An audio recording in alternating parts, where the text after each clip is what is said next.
नमस्कार बंधुरा आमी टुम्पा टुम्पास कुकिंग चैनेले सबाइके स्वागत जानाई। आज आमी आपनादेर संगे शेयर करब बीटेर घंट रेसिपि। अनेके अनेक भावे एई बीट रान्ना करे थाकेन, आमी किभाबे करछि आज सेटाई शेयर करब। रेसिपिटी देखे जदि भालो लागे अवश्यई लाइक शेयर कमेंट करते भूलबेन ना। और जदि प्रथम हये थाकेन आमार चैनेले अनुरोध रइल चैनेलटिके सापोर्ट करबेन आमाके एगिये जाओयार जोन्नो। ताहले आसुन देखे निई आजकेर रेसिपिटी आमी किभाबे तैरी करछि। एखाने आमी 4टे बीट निয়েছি। এই বিটগুলোকে আমি গায়ের যে খোসার অংশটা এটাকে ছাড়িয়ে নেব।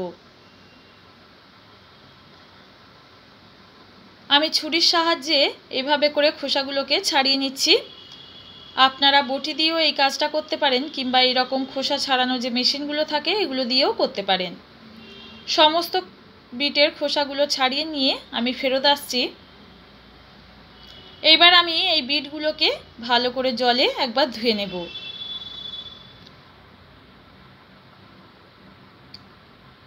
বিটগুলো আমার ধোয়া হয়ে গেছে। এই বিটগুলোকে আমি গ্রেট করব। যদি এই রকম গ্রেটার আপনাদের কাছে থাকে এটা দিয়েও করতে পারেন কিংবা এই অংশ দিয়েও করতে পারেন। আপনাদের কাছে যে গ্রেটার থাকবে সেই গ্রেটার দিয়েই কাজটা করতে পারেন। আমি এবার একটা প্লেট নিয়ে নিলাম, এর উপর গ্রেটার রেখে এইভাবে করে সমস্ত বিটগুলোকে গ্রেট করে নেব।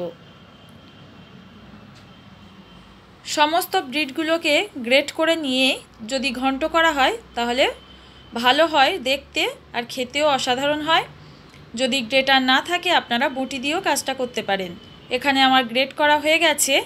এখানে লাগছে 2টো কাঁচা লঙ্কা। আপনারা আপনাদের টেস্ট অনুযায়ী ঝালটা ব্যবহার করবেন। আমি কাঁচা লঙ্কাগুলোকে একটুখানি মাঝখান থেকে কেটে নিচ্ছি।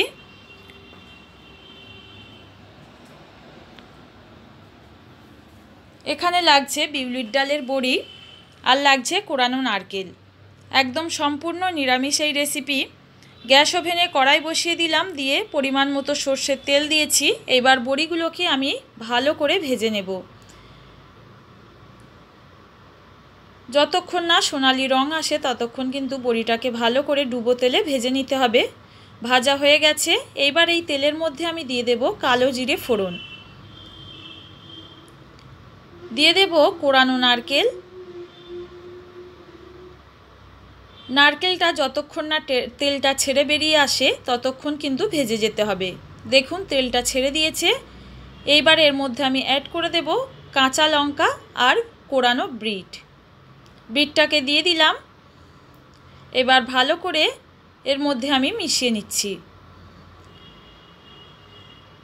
এইবার এর মধ্যে আমি দিয়ে দেব টেস্ট অনুযায়ী লবণ।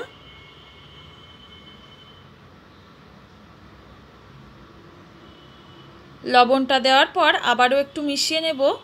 নিয়ে ঢাকা দিয়ে আমি 1.5 থেকে 2 মিনিটের জন্য লো ফ্লেমে রান্না করব।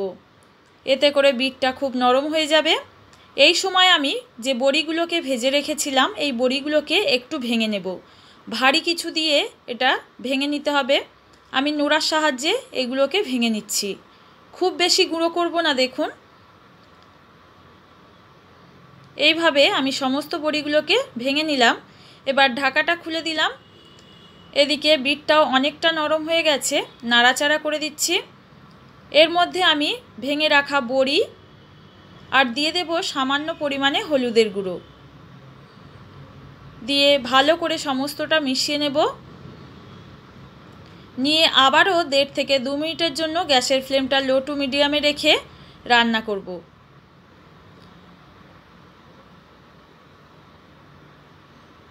2 মিনিট পর ফিরে আসলাম। আবার সমস্ত কিছু ভালো করে মিশিয়ে নিচ্ছি। একদম হয়ে এসছে। আমি এর মধ্যে দিয়ে দেব সামান্য পরিমাণে চিনি।